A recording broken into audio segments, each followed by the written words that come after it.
Hello, everybody. Welcome back to another episode of the YYC Real Estate Show. It's episode number 54. I'm here with Shiraz, Seb, and myself, Zach. I'm back in town for the summer. Welcome. Good to be back, fellas. Welcome back. Good to have you back. Said that a couple times this year, but now it's official. For the summer, I will be home. So finals are done. How did it feel seeing this lovely spring weather? Oh, yeah, what a treat. Hey, what a treat. I left Montana and it's finally getting warm. And it's warm. It was warm and humid there. And came here and it started snowing. Like On your drive? What a joke. Yeah, right at the end, actually. I was going to Calgary, so maybe I brought the bad weather. I'm sorry if I did, but... It's only going to last this week. It's gonna, just this week. It's going to get nicer. Yeah. Nice. But, I mean, everyone was changing their tires already. I did. Oh, yeah. I never change my tires anyway, so it's all right. No, just kidding. The weather affects everything. I was talking to like a client yesterday, and he was like, renovating his house to like get it sold. And he just started building a fence and everything, and then it started snowing, so he had to get delayed, and he was all pissed off, and I had to calm him down. Like, it's just the weather, man. But 1 week, yeah. Wet snow. I know. Yeah. Should be all good. But let's dive right into it and talk about what's happening in town right now in the real estate market and what you've been kind of missing. A big hot topic here in town for the last 2 weeks. April 22nd was supposed to be the big blanket rezone. Mm-hmm. So the city of Calgary was going over rezoning for majority, where it's right now single family homes. We're getting rezoned for like RCG, HGO, RC2. So really just affecting where there's a single family home, giving them the option to make a townhouse, fourplex, eightplex, things like that. Yeah, backlane homes. Yeah, so the issue is everyone has the right to be heard, and this is a record-setting hearing for City of Calgary. They've never had this big of a turnout from the general public. So 910 people have registered to speak, and everyone has to have their time to speak. Wow. So that's what's taking so long. It's kind of split in half. Those over 50 are opposed. Those under 50 are for it and believe we need it to combat the demand, the shortage of housing we have, and people coming here on a day-to-day basis. So I think it's good for the city. It's a good sign of growth. It's just unfortunately some want to keep their community quiet, keep the character of their community intact. Parking's already an issue. So you understand the concern some people might have. Of course. And as far as in writing submissions, there's been over 5,000 in written submissions, but 910 have registered to speak. One of them was Anne Marie Turi of Kreb, who always posts every month of the Kreb now. Yeah. So she did her speech. There's a link, kreb.com, you can go to and kind of hear what she had to say. So it'd be interesting to see once that does finalize, but there is no end in the foreseeable future right now just because of the sheer volume and record setting. Well, it's nice. I feel like they're putting in an effort to educate the homeowners that are in the rezoning, because I have a house in the rezoning, right? And they send me a piece of mail saying exactly what that implies. I learned that it also takes away the parking restrictions, right? That's why you can have a backlane home.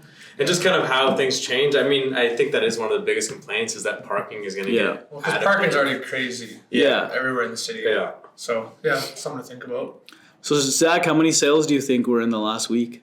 You know, we were always looking and it was like 500, 600. I want to go... It is May now. Start of spring market, 1,100. Sales in 1 week? 740. Still only 740. Actually, Why?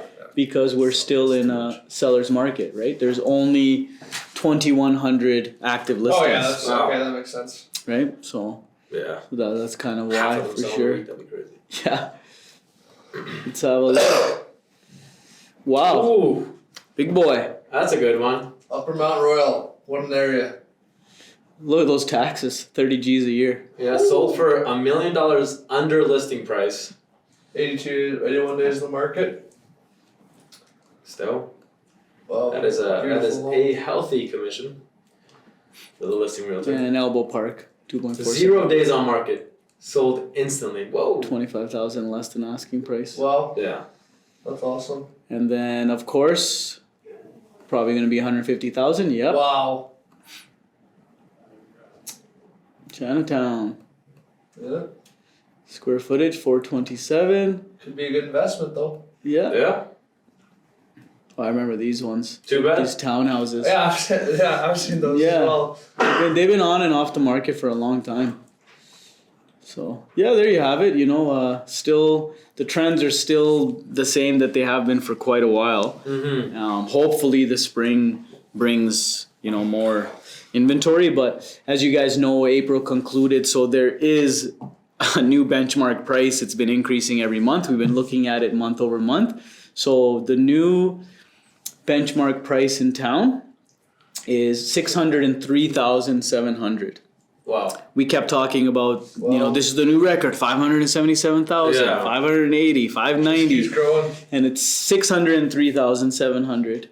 So 2,800 sales in all of last month, 3,400 new listings, majority taken away. And there you have it.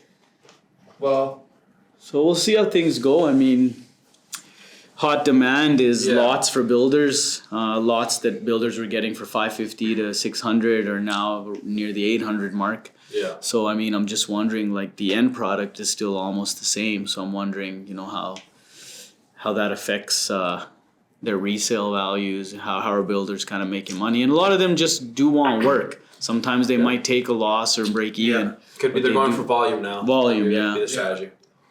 So Now with the huge rezoning. but I feel like it would be hard for like those like luxury specialty home builders, like the ones that build very specific homes. You know what I mean? Yeah. Like, Yeah, that is. especially if you had someone's like, if someone hires you build just one house, like, you'd have to really, I think sometimes we forget to take into account that there is a ton of also land developments happening too. So we might be looking for those sick, nice inner city lots, but there is these huge watermarks being developed and all around the city. That's true. With fantastic lots that builders can make these amazing homes on.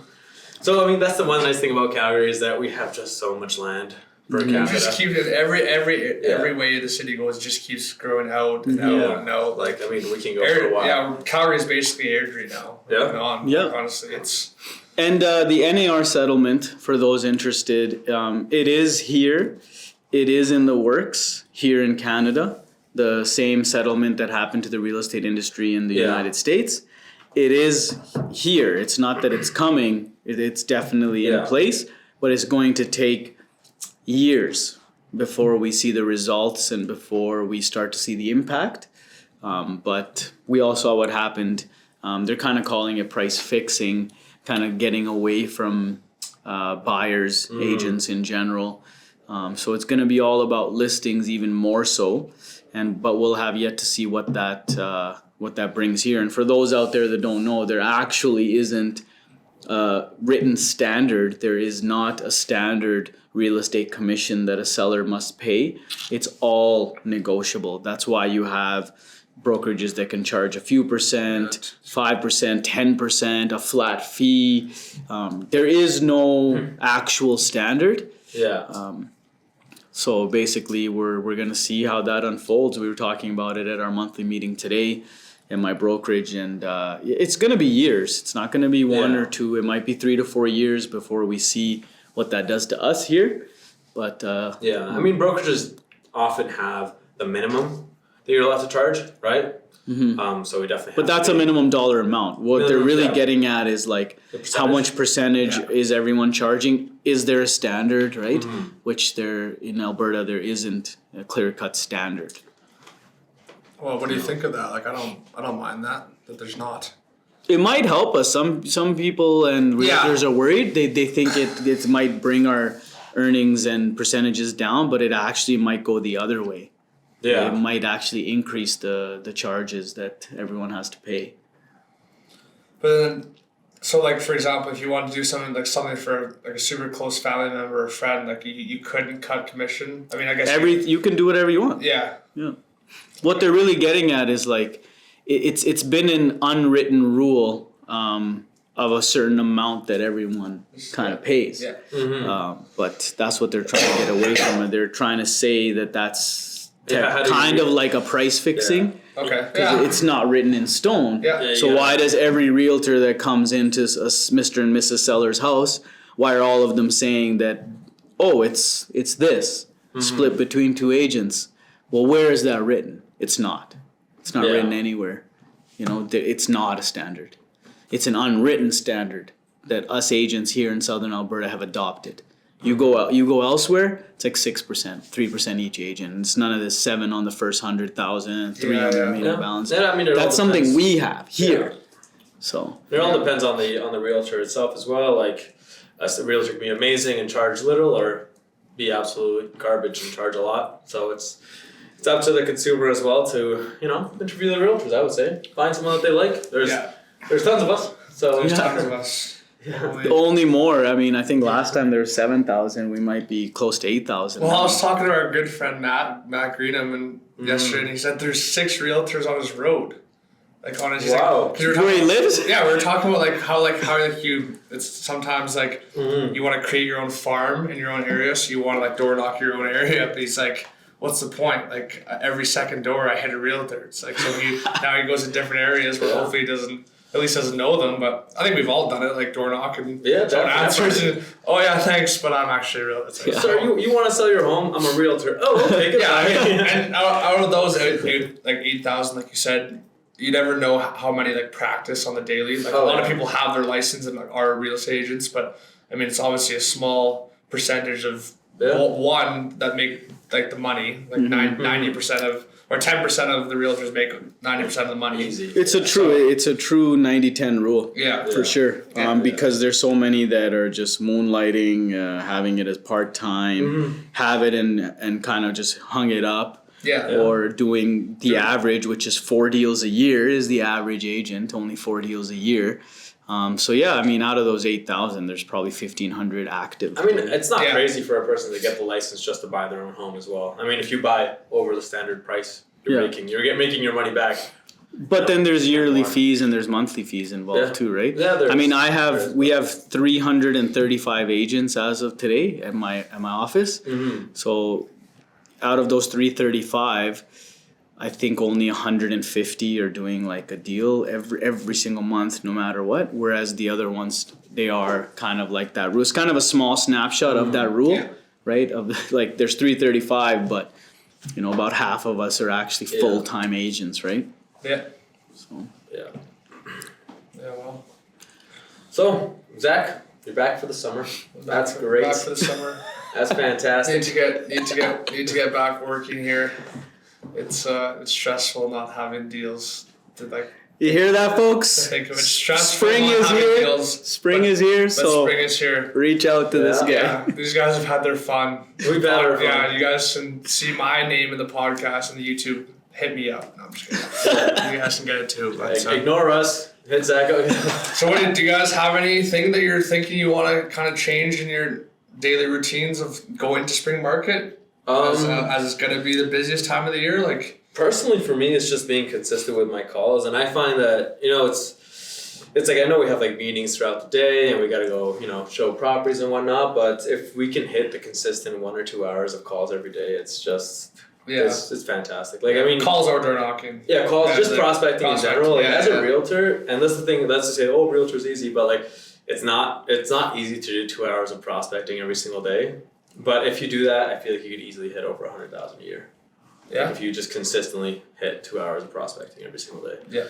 So it's just being consistent. And filling your days too is huge. Yeah. Yeah, and going into the rest of the nice weather, I think. Well, I just came back from my last planned trip. Yeah. So definitely we know nose how that down. goes. He'll be gone in 2 weeks. Yeah. No. But yeah, that's my plan.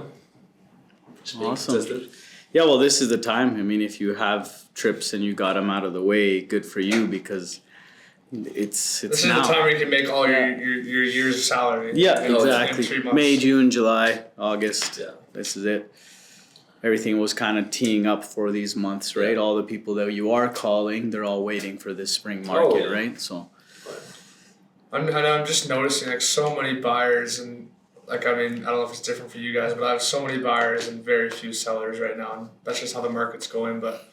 Because it's a seller's market. Yeah, exactly. But I am finding that for the buyers that I do have, I'm getting more qualified and serious buyers. That's very true, which is... That kind of does that. Yeah. There's 35 offers on a house. We put an offer in too. There's 35 day one on a house. Wow.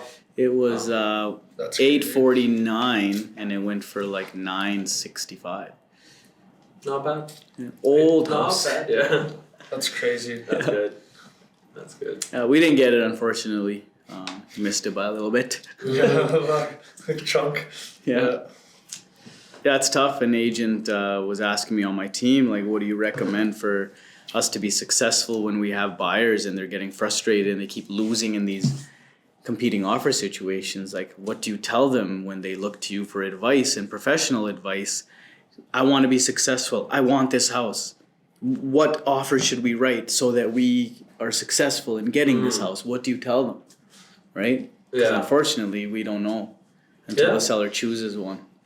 Well, I tell them, well, one of the main things I tell them is just, let's contact the realtor. Let's see how many offers on the table, how much action they're getting, because they're allowed to disclose that. And we'll play it off that, right? If they're getting, obviously, tons of offers in, you have to go asking or above, definitely above in this market. Above. So you can just take a more educated guess when you ask the right questions, but that's pretty much all you can do, right? They're not allowed to tell us how much the other offers are in for. That'd be cool. Hey, this much. That would be cool. That's a rule that should be implemented, even though that's even escalation clauses aren't even Yeah. working anymore. No. It's like even those, I mean, you can get the bully offers.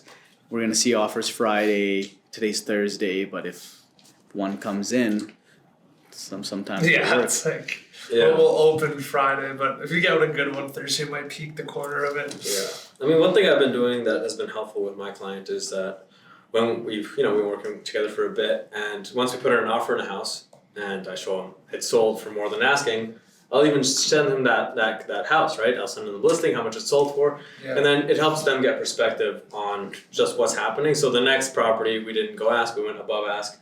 It helped, still didn't get it, but at least there's, they understand, no, the numbers are what they are. Yeah. And you're not making things up like, oh yeah, definitely ask more, definitely put more in. No, it's what the market's showing. So. Yeah, that's a good point.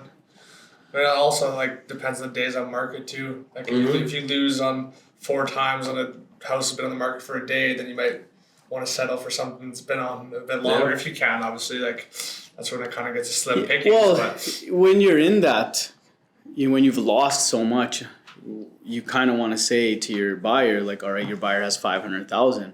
Shouldn't be looking at properties that are 500,000, right? You should be looking much lower. Yeah, we've talked about that. Yeah. So, but they don't. It's hard to get their minds around that. Yeah, right? because then they think, well, the place is worth that 400,000. I'm not gonna spend 5. So. Yeah, but that's the problem with even saying 400,000. Mostly when you have a client that's at the 400,000 and they want a semi-detached and a detached home, it's hard to set them any lower because they won't find anything in today's market. That's very true. Which is another issue. It's like sometimes you have to go to the max to even get them anything. Yeah. So it's definitely. I mean, I think another good strategy is just being the first to see the house, right? Being the first to put in an offer. It's definitely seems to work from time to time. So. Yeah, it helps if you have a serious buyer and a realtor that's on looking every single morning because you can miss it so fast. We saw that house there; it sold in 0 days. Yeah, that means a matter of minutes. Yeah, literally. No conditions. No, sold. Yeah. Someone had the auto email on and sent it. That's how I got one a week and a half ago. Yeah, we had an auto email for a builder for 50 by 120, and a lot came up and. Called each other and says, I'm heading over there. We're both 15, 20 minutes away. We got there. Of course, a lineup already. Everyone was there. And then we left and wrote an offer and told the realtor, send it now, submit it now, present it. We don't want to wait and all this. And how long did you leave the offer open until? Just that night. Just that night? Okay. Yeah, just maybe 3 hours, open for 3 hours. And it was $599 and we put 888. Yeah, and so we got it. Yeah. But that realtor then told me, she's like, I got a dozen angry phone calls the next morning that I didn't give chance to other people to submit. But unconditional, higher than asking, quick closing. Well, I mean, if you got the chance, then they had the chance too. They were just too slow. I guess, yeah, exactly. Weren't as competitive as Shreds. Yeah. Downfall. Yeah. Well, we lost, right? With this is the same client I was talking about. We lost on a few already, right? Where we offered well over asking price, right? Yeah.